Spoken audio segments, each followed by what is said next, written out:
Nurses of Reddit, what is the most haunting last words patients have said to you? When I was 19 I was working in a lab at a hospital as a phleb, and I was really good at drawing blood. Was called to draw blood from a 12-year-old at around 7 AM. He had spider web looking veins all over his body except hands, feet and above the neck. Drew blood. No big deal. Called back again to draw a second sample. Everything was purple. He looked up at me and asked me if he could have some water. I looked at the attending and he shook his head back quote no and then mouthed back quote we are about to intubate. He grabs my hand and 2 seconds later he went into arrest. His parents were outside the room looking in through glass. Mom was bawling. Dad was bawling. Everyone did chest compressions for what seemed like 45 minutes. He died. Last thing he said to anyone was to ask for some water from me. I left. Kept my composure.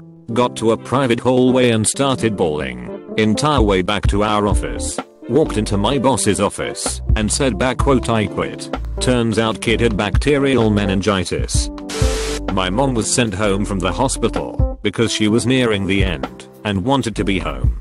The last few days she was heavily medicated and didn't really communicate at all.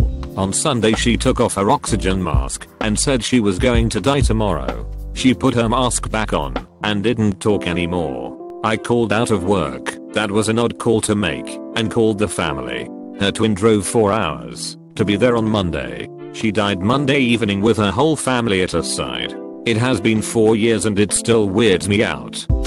After dad graduated medical school he was a resident in an inner city emergency department. One night rescue brought in a guy the department knew of, major health issues, major addiction issues, and a real scumbag to boot. When rescue found him, he'd been laying in his own filth for days. His chest x-ray was lit up like a Christmas tree with pneumonia, as my dad tells it. His heart was in even worse shape. Even while laid up in bed this guy still found time to harass the nurses, throw out every name in the book. Real nice dude. So my dad was at the nurses station when he notices an irregular rhythm on this guy's heart monitor. When dad tells it he likes to make a repeating M shape with his finger.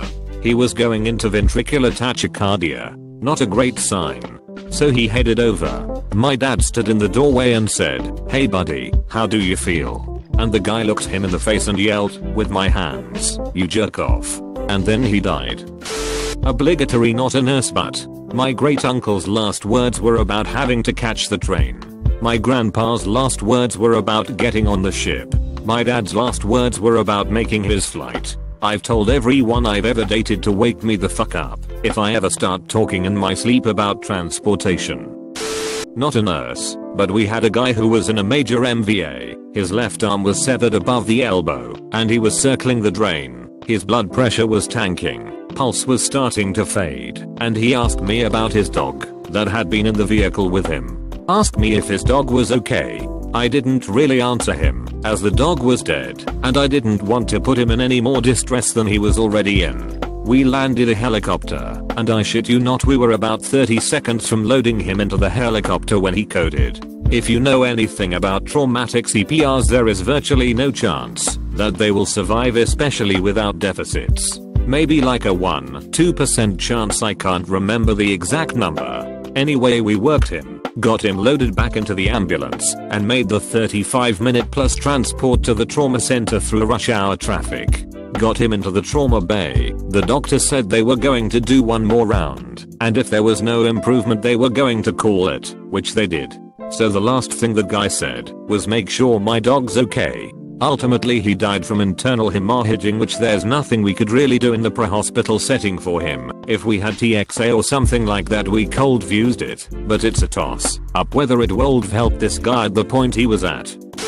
Actual nurse here. The superstition is that patients will feel a sense of impending doom when they are going to die. Sometimes everything looks great on paper, then they say I think I'm gonna die, and then 12 hours later they are lifeless. The first time this happened to me, it was at the end of a crazy 12-hour shift, where my patient had gotten progressively worse, from mildly sick to dead.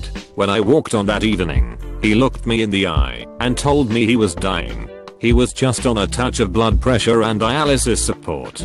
We did all the scans, all the lab work, but nothing could explain why he was tanking so fast. And then, right before he died 12 hours later, he grabbed my hand, looked me in the eye, and said, "I told you so." Has happened a few other times, but that was the creepiest. Not the very last words, but I found them quite unsettling. A few years ago my best friend lost her fight with cancer. Her mother had also died of cancer when my friend was 21. I helped care for my friend right to the end, so she could be home instead of in hospital or hospice, and I was there when she died. About an hour or two before that, she started getting very agitated and asking for some very specific things, some buttons of a certain color, a particular item of clothing, a few other things. Her sister realized that she was asking for things her mother had been wearing or had in the room when she died and got very upset and told her that she didn't need them, it was okay without them. My friend looked at her and said, "Don't worry, Mum's telling me how to die." She was seeing her long deceased mother and thought she needed the same setting before she could die. I assumed that it was a hallucination.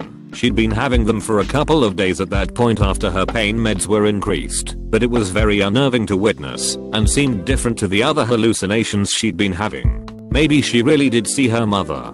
That moment certainly brought me closer to believing there might be an afterlife than religion ever did. Not a nurse, but had a kid who was just standing on a sidewalk in a bad neighborhood. Drive-by shooting, which of course missed their target and hit this kid and an older gentleman. Older guy was dough. A kid got hit in the arm once and chest twice, barely clinging to life. Only thing we ever heard him say before he went unconscious was how much pain he was in and that he didn't want to die, which a few minutes later happened. I've never worked so hard on a part before or since. Partner quit the next day and I'm still going 13 years later. Had an elderly woman who was intubated and sedated. When you have a patient who is sedated, you turn down their sedation and try to wake them up, kind of, every morning to test their readiness to come off the ventilator. She never really woke up. Her adult son was distraught. He was her next of kin, and he had to decide if he was going to take her off the ventilator or keep trying. He agreed to take her off the vent the next day. I was in her room later that day, and I was chatting with her, like she could hear me, when suddenly, she responded. She made a purposeful nod. I was startled to say the least. I took her hand and tried to figure out how to explain to her what was happening. She was dying of cancer, she was failing her weans, and we planned to take her off the vent tomorrow, to die with her son by her side. And I asked, "Is that okay?" She nodded. "Do you want me to call your son and tell you that you love him?" She nodded. I wish I could remember what we talked about next. Did I pray with her? Did I comfort her? I don't remember. But I do remember calling her son and telling him that his mom knew she was ready and that she loved him. I worked as a CNA in a nursing home for 2 years when I was in nursing school. We had patients on hospice frequently, most of them at the end just peacefully slipped away. We had one gentleman who was always just, if he wasn't trying to grab at my behind, he was yelling at me over something I couldn't help, like the lights in the hallway or his roommate snoring. He used to change his TV every time I came in his room, so we could watch Shark Week and trashy reality shows. He got a very bad diagnosis and went downhill really fast over the course of a week or so, and we called his family. They were on their way, but they wouldn't be there for a while, so I stayed with him the first night that we all kind of knew he didn't have much longer. He was panicking. He wouldn't settle down. He kept saying, "Help me," and there was nothing I could do. I just held his hand and told him over and over he wasn't alone. He was like that for 2 or 3 days before he slipped into a coma. It still breaks my heart. I think about him looking at me that way and frantically asking for help, then telling me he loved me, then asking for help again. I wish there was something I could have done. I've seen death plenty of times, but I've never seen that before or since. I hope I never have to. I have had several elderly patients tell me their long dead relative will be coming by to get them at a specific time. Every single patient that has told me that has died at the exact time the patient said they would. I've also learned to take note when a patient said he or she is going home tomorrow, especially when you know that patient isn't going home tomorrow. Saddest, my favorite patient I had been seeing for years, she was in the end stages of liver failure. One morning she didn't recognize me. This is a patient who knows me well. She knew my child's name, my dog's name, we have a very long history. I cried when I saw her labs. She died very quickly and all I could do was hold her husband's hand and pray for her. It was so sad. She was only 40, had 2 young children. I see her husband every once in a while in town. He seems so sad every time I see him.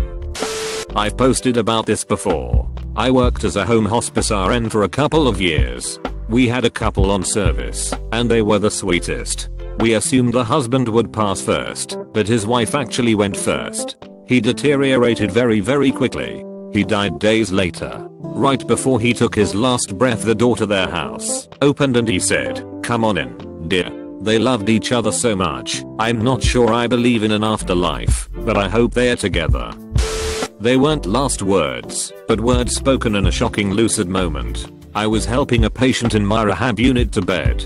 She had profound dementia and mostly babbled incoherent nonsensical sentences. I just nodded and pretended to converse with her, which she enjoyed. This night though she stopped and abruptly looked at me and said sternly, "Tempus fugit. Remember that. It's important." I just grinned and laughed a bit and then got her to bed. I looked up the meaning later. It's always interesting to me that the most common thing my patients use their lucid moments for is to tell me the things they want me most to know about life. I was working in a pediatric cardiac intensive care unit, and we had just admitted a toddler from the addition.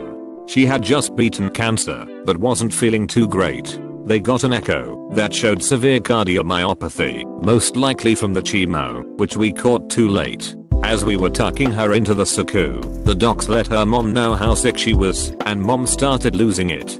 Mom was frantically calling her husband to come to the hospital ASAP. The toddler was still pretty with it to this point, and asked her mom, "Mommy, why are you crying?" Her heart started giving out within the next hour, and she died while we were trying to get her onto bypass. Her mom's wails still haunt me to this day. Not a human nurse, but I once worked as a vet's assistant. I hope it's okay that I'm writing this here. This memory still haunts me, and it's the reason why I changed jobs, because I couldn't bear it anymore. We needed to euthanize a very sick and old poodle. He was the poodle of a very old lady. She held my hand, cried and asked me, "Why can't you euthanize me too? I have no one. My husband died before me. My child died before me. And now my dog. I have absolutely no one. I just wanna die. Why can't I get euthanized too? I don't wanna live anymore. Please." That's over 10 years ago, but it still makes me cry. And I know it's necessary to put animals to sleep when they are suffering and can't be saved.